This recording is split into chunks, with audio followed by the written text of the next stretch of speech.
Hello Zero Books readers. In this video we'll take up the musical genre of vaporwave again in order to understand this moment of capitalist realism we're trapped in, and we'll consider the movie Snowpiercer as we take up an essay by the post-Marxist McKenzie Wark, who, in his essay, The Sublime Language of My Century, criticized Marx's critique of political economy in the same way that a music critic, say Lester Bangs, might criticize a pop song.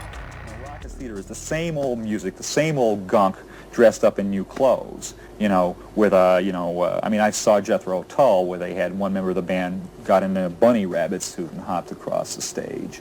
The audience is there in gapes. I felt real alienated watching this. In his book Capitalist Realism, Mark Fisher defines the concept this way. Capitalist realism is not an original coinage.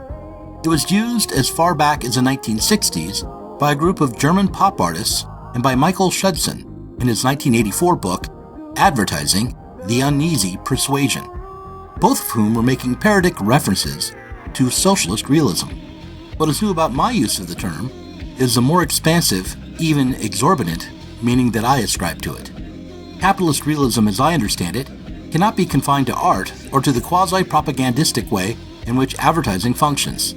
It is more like a pervasive atmosphere, conditioning not only the production of culture, but also the regulation of work and education, and acting as a kind of invisible barrier constraining thought and action.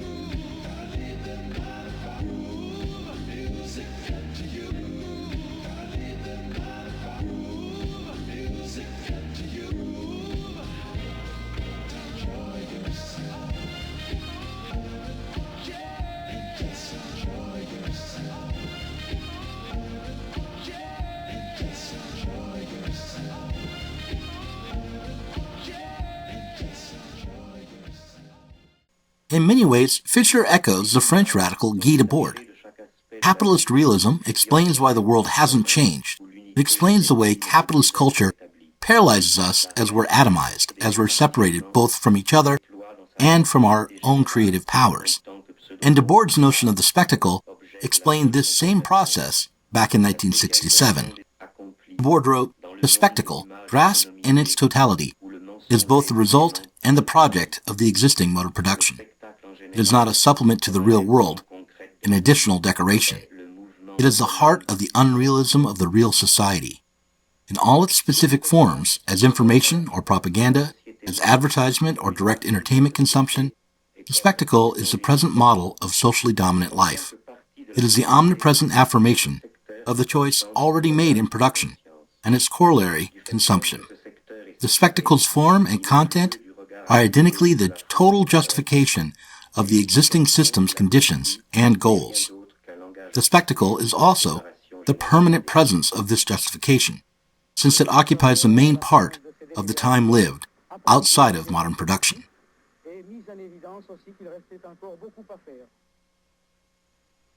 But, as much as Fisher and Debord sound alike, Fisher's theory could only develop after Debord's approach to politics had failed. Debord's Society of the Spectacle posited that there had been a transformation in capitalism, a transformation wherein the materiality of the commodity was replaced by the spectrality of the image. Where once we lived in a world based on the consumption and production of stuff, after the Second World War, we lived in a world based on the production and consumption of images.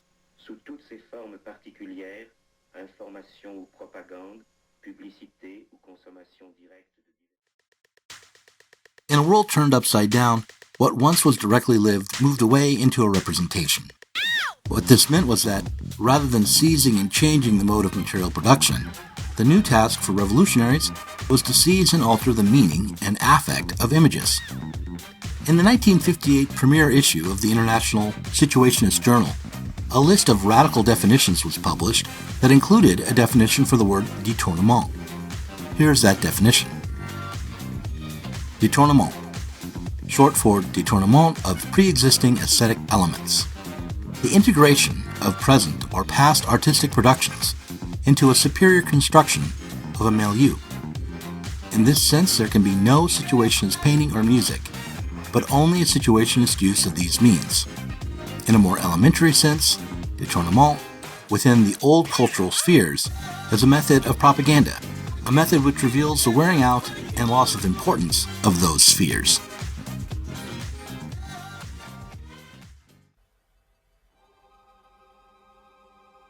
Notice that the aim of Détournement was not only to develop an approach for making propaganda, but more than that, it was meant to be a method that could be used to create a new milieu, a radical or revolutionary milieu, from which the SI could develop the basis for a new society.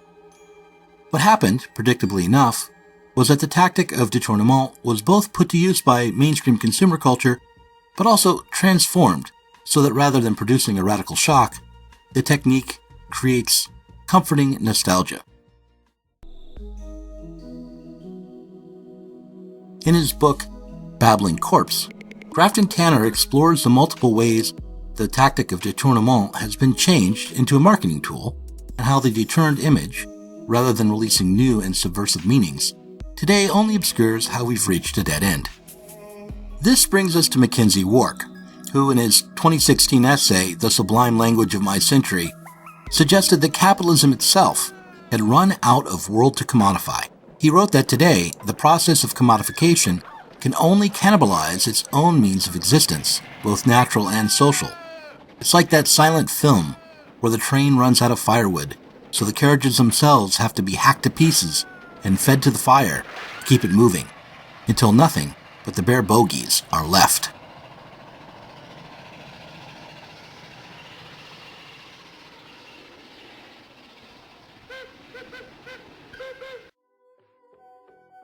This analogy doesn't work as a critique of capitalism, as the capitalist is always both the consumer of commodities and the producer of them. Capitalism doesn't require virgin material. It's not reducible to a process of primitive accumulation, but functions as a flow of objects and actions that are already commodities. However, Wark's analogy is a good enough description of what happens when the process of cutting up text and the situationist style becomes an end in itself. It is a good analogy for what happens when détournement continues well past the point where such gestures have the power to shock or even make sense. A better trained analogy can be found in the film Snowpiercer. If we consider capitalism as a life support system for the human race, if we understand that capitalism is primarily about the material production and reproduction of our daily lives, then we can see how the movie Snowpiercer presents us with a metaphor for our actual existence. The Snowpiercer train's perpetual motion engine maps onto capital's infinite drive for profit. The social divisions between the people in the train cars clearly represents the divisions in labor and class that define capitalism. In the movie, there are two heroic protagonists, the revolutionary leader Curtis Everett and the drug-addled security specialist Nam Goong Min Soo. And many have noticed that the two heroes represent separate and conflicting strains in socialist thought.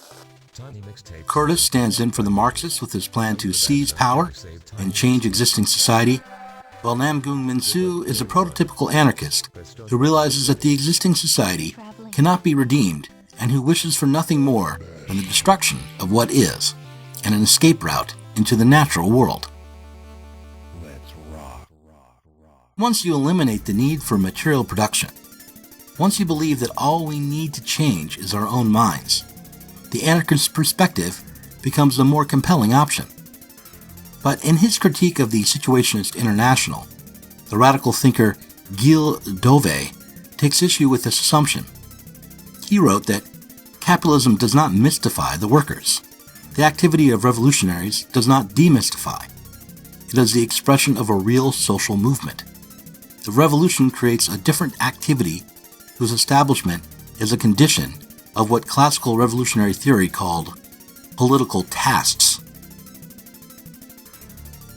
I would go further and suggest that the establishment of a new perpetual motion engine, a total redesign of the cars on this train, and the relationships between the passengers, is required as well. What's needed is a new base for society.